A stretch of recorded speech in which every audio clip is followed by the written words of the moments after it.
அரசாங்கம் என்ன பண்ணிக்கிட்டு இருக்குங்கிறதையும் நம்ம ஒரு கேள்வியாக இந்த திராவிட மாடல் ஆட்சிக்கிட்ட கேட்கணும்.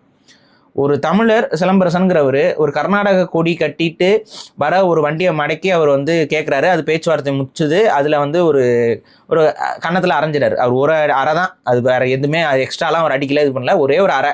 அதுவும் அந்த டிரைவர் வந்து கொஞ்சம் ஒரு மாதிரி தெனாவட்ட அந்த பதில் கொடுக்கும்போது அவருக்கு கோவம் வந்துடுது. அதை தவிர்த்துருக்கலாம். ஆனால் அவர் ஒரே ஒரு அறை அரைஞ்சிடுறாரு.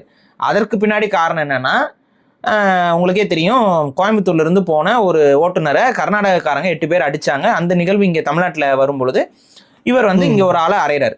இதுதான் நடந்தது. அரைஞ்ச அடுத்த நிமிஷம் நீங்கள் போயிட்டு வேகமாக போயிட்டு கைது பண்ணி அவருக்கு பின்ன குற்றவாளி கூண்ட நிப்பாட்டுற மாதிரி நிப்பாட்டி அவரை வந்து அசிங்கப்படுத்தி அவமானப்படுத்தி தமிழுக்காக ஒருத்தர் வந்து கோவப்பட்டா அவரை கைது பண்ண தெரியுது. இப்போ ஒருத்தர் தெலுங்குக்காக கோவப்பட்டு இருக்கான். ஆமா, அவர் கையை நீட்டினாருன்னு சொல்றீங்க. இவன் வந்து வாள் எடுத்து எல்லாரும் கொலை பண்ணுவேன்னு பேசியிருக்கேன். படை திரட்டுறது நீ என்னமோ பண்ணு, வாள் எடுத்து வந்து சண்டை போடுவோங்கிறான். அப்படின்னா வாள் எடுத்துன்னா என்ன பொருள்? தமிழ் தேசியம் பேசுபவர்களே கொலை செய்வேன்னு பேசுறான். அதை பேசுறான். அதுக்கு அடுத்து வந்து நாங்க சும்மா இருக்க மாட்டோம், வெட்டிடுவோம், இதெல்லாம் பேசியிருக்கு. இப்ப இதுக்கு ஏதாவது நடவடிக்கை இந்த திராவிட மாடல் அரசு எடுக்குமா?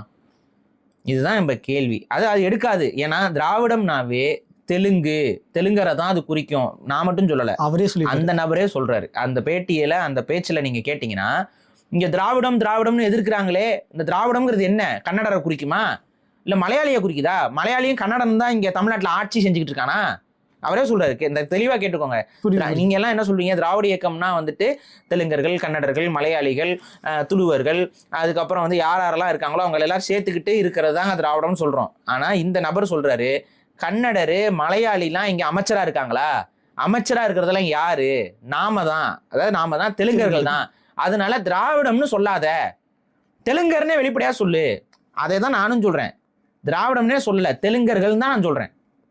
உங்களை எப்படின்னா தெலுங்கர்கள் கூட நான் சொல்ல, ஆதிக்க வெறி பிடித்த தெலுங்கர்கள் தமிழ்நாட்டை தமிழர் ஆளணும்னு சொல்லும் பொழுது உனக்கு எங்க இருந்து கோவம் வருதுன்னு தெரியல. அது அந்த எரியுதிரி மாலான்னு குப்பரகாப்பட்டு போயில அந்த இடத்துல இருந்து உனக்கு கோவம் வந்து பொத்துக்கிட்டு வந்து நீ இறங்கி வந்து கத்திக்கிட்டு இருக்கீல்ல, இந்த கோபம் உன்னுடைய தெலுங்கு உணர்வுல இருந்து வருது இல்ல.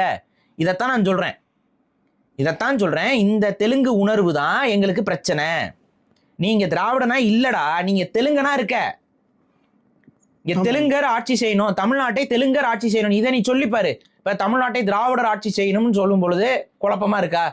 நீ ஏன் சொல்ற திராவிடர்னு? நம்மளதான் சொல்றாங்க, தெலுங்கர்களை தான் சொல்றாங்க, வேற யாரையும் அமைச்சரா இல்ல. நான் என்ன சொல்றேன், இனிமேல் நீ என்ன சொல்லு, தமிழ்நாட்டை தெலுங்கர்கள் தான் ஆட்சி செய்யணும்னு பேசு. இதே மாதிரி ஒரு 10 மேடை பேட்டு பேசு.